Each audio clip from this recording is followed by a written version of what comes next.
Hindenburg versus Block Inc. Hindenburg के नए खुलासे को ठेंगा, अडानी ग्रुप की तरह ब्लॉक इंक को नहीं कर पाया बर्बाद, शेयर में तेजी।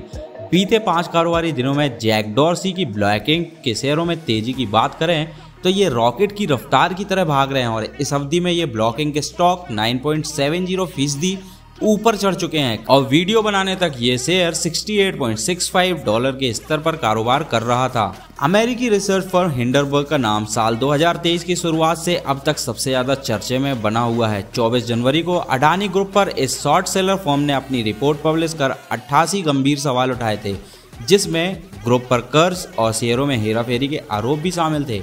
इतना ही नहीं, इसका बुरा असर अडानी ग्रुप पर हुआ और महीने भर में ही गौतम अडानी की नेटवर्थ 60% साफ हो गई। इसके अलावा ग्रुप का मार्केट कैप भी $100 अरब के नीचे पहुंच गया। अडानी पर हिंडनबर्ग का इतना असर कम होता नजर आया तो अमेरिकी फर्म ने अगला निशाना ट्विटर के को-फाउंडर जैक डॉर्सी की कंपनी ब्लैक इंक को बनाया, लेकिन इनका यह वार नाकाम नजर आ रहा है और ब्लैक पर अडानी जैसा असर बिल्कुल भी नहीं दिख रहा है। डॉर्सी की कंपनी का शेयर अब बन गया है रॉकेट।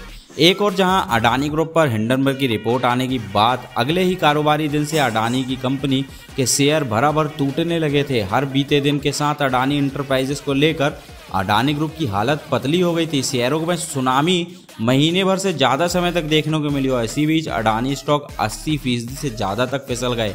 वहीं जैक डॉर्सी की कंपनी ब्लैक इंक पर हिंडनबर्ग की रिसर्च रिपोर्ट बीते 23 मार्च को पब्लिश हुई थी। इसके पब्लिश होने के साथ ही कंपनी के शेयरों में 18% तक की गिरावट देखने को मिली थी और आशंका जताई जा रही थी कि डॉर्सी भी गौतम अडानी जैसी स्थिति का सामना कर सकते हैं, लेकिन ऐसा होता नहीं दिख रहा है। ब्लॉक के शेयर में तेजी का सिलसिला अभी भी है जारी। बीते 5 कारोबारी दिन में जैक डॉर्सी की ब्लैक इंक के शेयर तेजी की बात करें तो ये रॉकेट की रफ्तार से भाग रहे हैं और इस अवधि में ब्लॉक इंक स्टॉक 9.70% तक चढ़ चुका है और ये वीडियो बनाए जाने तक शेयर $68.65 के स्तर पर कारोबार कर रहा है।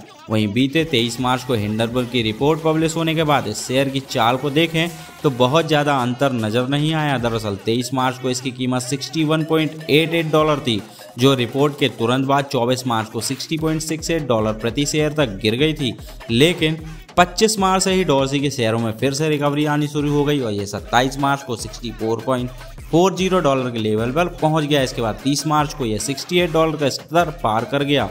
अमेरिकी शॉर्ट सेलर की रिपोर्ट के बाद 11 दिनों में ब्लॉक इंक के शेयरों में गिरावट के बजाय अब उसकी कीमतों में तेजी ही देखने को मिली है। फिलहाल ब्लॉक के शेयरों का दाम $6.77 ज़्यादा चल रहा है और यहाँ तक कि हिंडनबर्ग की रिसर्च इस स्टॉक को इसके लो लेवल तक भी नहीं गिरा सकी। बता दें, ब्लैक इंक के शेयर का निचला स्तर $51.34 है। ऐसे में यह कहना गलत नहीं होगा कि कंपनी को टारगेट बनाकर और उसकी जांच पड़ताल के बाद रिपोर्ट पब्लिश कर उसके शेयर धराशायी होने की स्थिति में शॉर्ट सेलिंग के जरिए अरबों कमाने वाली नॉर्थन एंडरसन के नेतृत्व वाली हिंडनबर्ग का दावा उल्टा पड़ गया है। डॉर्सी की कंपनी के शेयरों में तेजी के चलते लगता है कि उनकी रिसर्च और इस पर किया गया भारी भरकम खर्च की भरपाई भी नहीं हो सकेगी।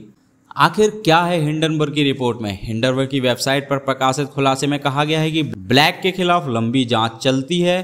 पिछले 2 साल की जांच से निष्कर्ष निकलता है कि कंपनी ने व्यवस्थित रूप से डेमोग्राफिक का लाभ उठाया है, जो गलत है। रिपोर्ट की माने तो ब्लैक ने निवेशकों को गुमराह किया और तथ्यों के साथ खिलवाड़ किया है। इसके साथ ही कंपनी के कैश ऐप के प्रोग्राम में भी कई खामियां निकाली गई हैं। रिसर्च फर्म ने रिपोर्ट में आरोप लगाते हुए कहा है उसने जैक डॉर्सी के नेतृत्व वाली पेमेंट कंपनी ब्लॉक के शेयरों को शॉर्ट किया है। ब्लॉक इंक अपने ग्राहकों और सरकारों के खिलाफ फ्रॉड कर रही है और इसके साथ ही शॉर्ट सेलर फर्म ने डॉर्सी की कंपनी पर गलत आंकड़े जारी कर निवेशकों को गुमराह करने का आरोप लगाया है। रिपोर्ट के मुताबिक ब्लॉक इंक के आधे से ज्यादा अकाउंट फेक हैं, जो फ्रॉड करने में शामिल है।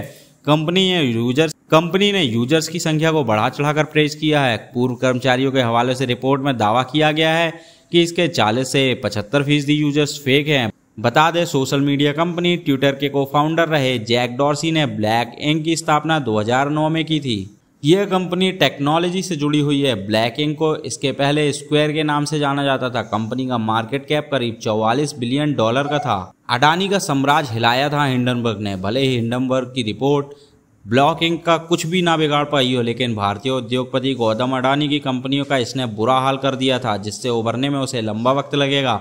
24 जनवरी की रिपोर्ट पब्लिश होने से ठीक पहले गौतम अडानी करीब 120 अरब डॉलर की नेटवर्थ के साथ दुनिया के टॉप अरबपतियों की लिस्ट में चौथे पायदान पर काबिज थे। वहीं रिपोर्ट जारी होने के कुछ ही दिनों में टॉप 10 की लिस्ट से भी बाहर हो गए।